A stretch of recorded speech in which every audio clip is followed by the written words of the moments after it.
Today I'll demonstrate how to do a buttonhole wheel like the one seen here. Buttonhole stitches create the rays or lines coming out from the center of a circle or oval at the same time as they create the ring around the perimeter of the circle.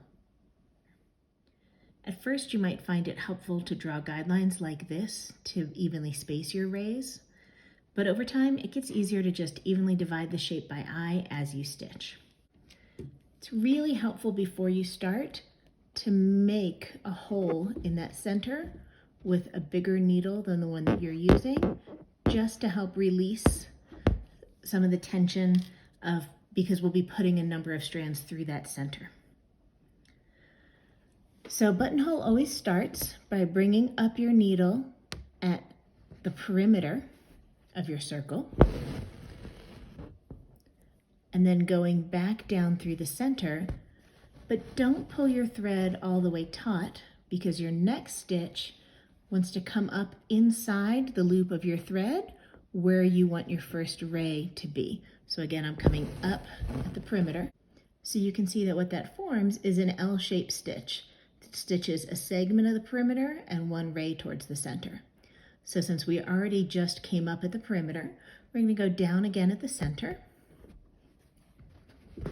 So don't pull taut, leave a loop, because we are going to come up again at the perimeter inside our loop and pull on it. And you can see that you want to pull for tautness in the direction that we're moving around the circle. If we pull in another way, it'll start to loosen these up. So you want to keep a little tension on it as we go. So we came up at the perimeter, so we're going to go again down through the center. Come up through the loop of our thread and pull. And we're just going to continue to do this all the way around.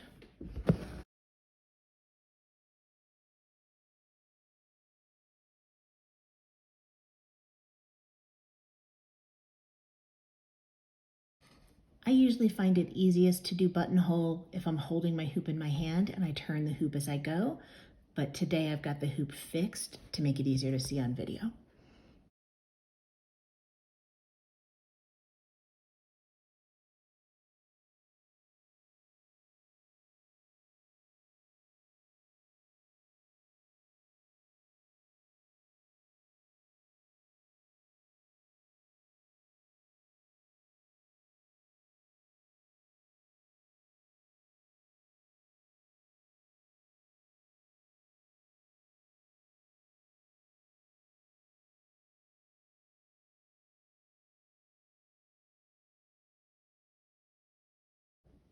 And as we get close to the end, you can see that this will be our last ray. So to make that last line, I'm going to go down through the center as usual, up at the perimeter, inside my loop of thread like usual. But now instead of going back to the center, I'm just going to put a tiny stitch somewhere close by along the perimeter to secure it. As you work around the circle, just try to keep your tension as consistent as you can and your stitch size as consistent as you can to make the rays evenly spaced.